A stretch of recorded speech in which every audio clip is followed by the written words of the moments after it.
3, 2, 1. Happy Be My, everyone. For those who don't know, today is Lao New Year, but we actually dedicate the whole month of April to the holiday. Now, I'm not sure if other New Years are like this, but one of the ways that we like to celebrate is by hosting a pageant at a local festival or temple. These pageants are not like the ones you see on TV. They're way smaller and more local, but the glitz and glamour are still present. The anticipation and tension are still there. Now, when I was young, I've always wanted to be in our community pageant.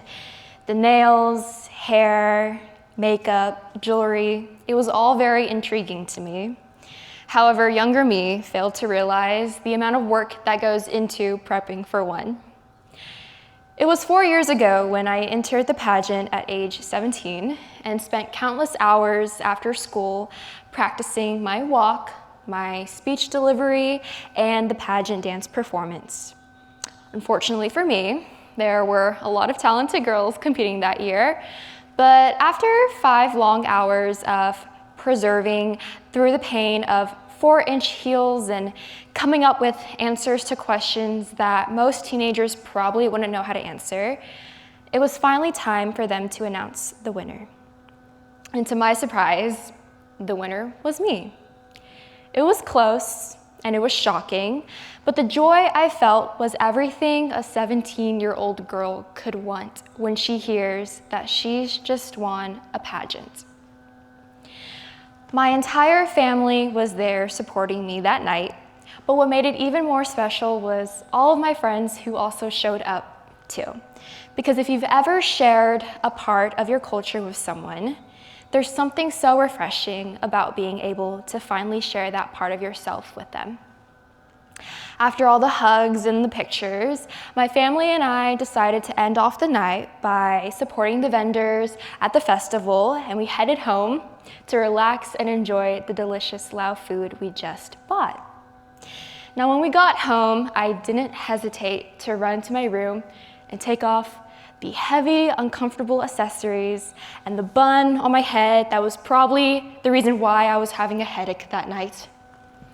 As soon as I walked in my room, though, I noticed one of my drawers were wide open, and my jewelry box was thrown across my dresser. I had a sinister feeling because I've never seen my room like that, especially since I knew I left it clean when I'd left.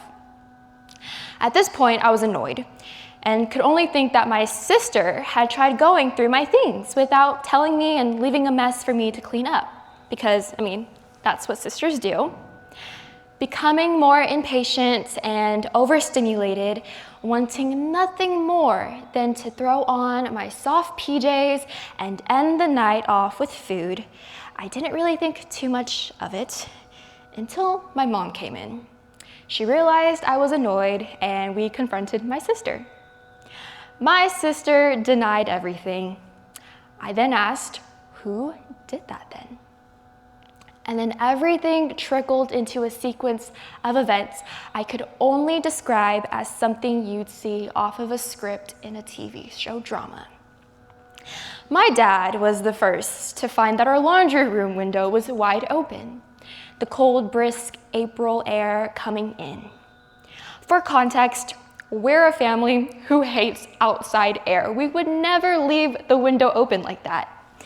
My curiosity took me to the laundry room to see this open window, and that's when I heard my mom. She wailed in a way I had never heard her do before. It was filled with horror and agony, but the 5 seconds of silence that followed was way worse. In those 5 seconds, so many emotions, thoughts, and confusion flooded my body. I rushed over and saw my mom in absolute agony and absolute panic at the sight of her ransacked room. Every single drawer was pulled out completely from the dresser. Clothes was thrown in every direction in piles that made it impossible to walk anywhere. Every item that my parents owned, they had their own little spot in the closet or cabinets was now laid out stagnant on the floor in a horrific way, like a tornado had completely destroyed their room. Following that sequence of events, we went upstairs and saw that one of our windows was smashed. The glass was glistening on the floor under the moonlight, and it confirmed our thoughts that we had been robbed that night. But not only did they rob us of our things, our belongings, they also robbed us of our new year. They robbed me of my celebration. I never quite fully made it into my PJs that night, at least not in the way I wanted to. The comfort that I sought from them was no longer there.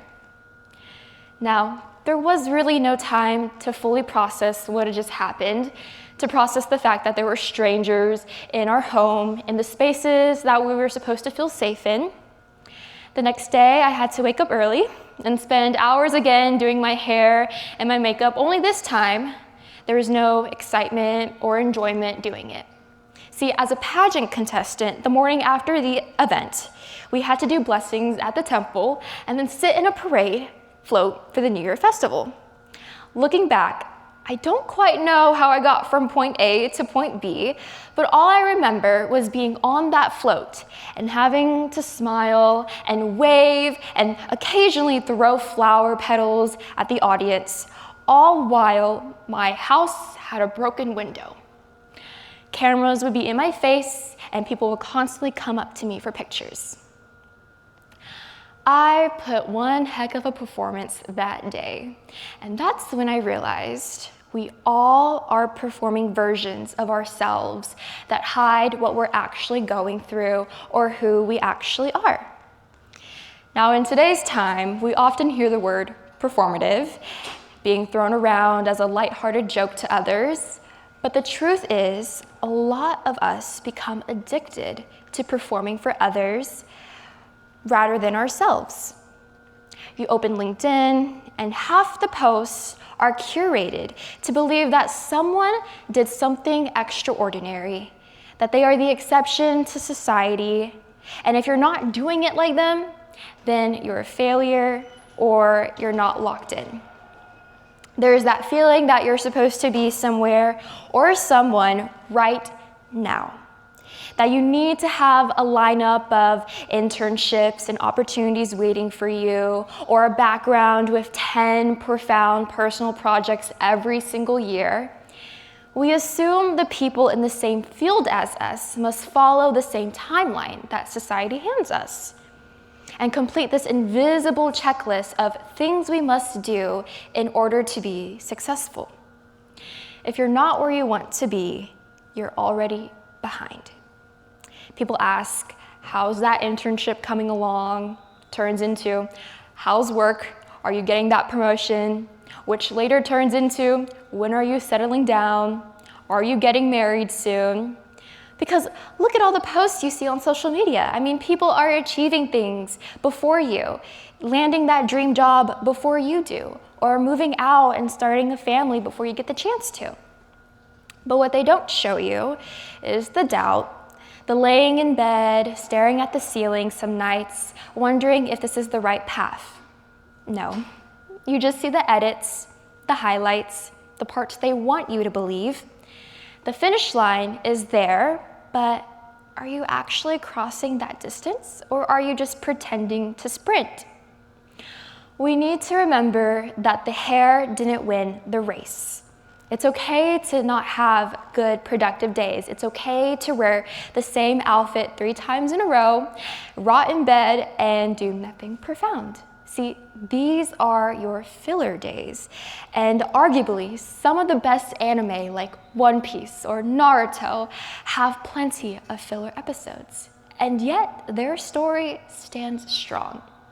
See, we don't need a plot twist every day, and we don't need to seek an adventure that will change our lives, because sometimes what we need is rest, and we need to know that rest does not mean you're regressing.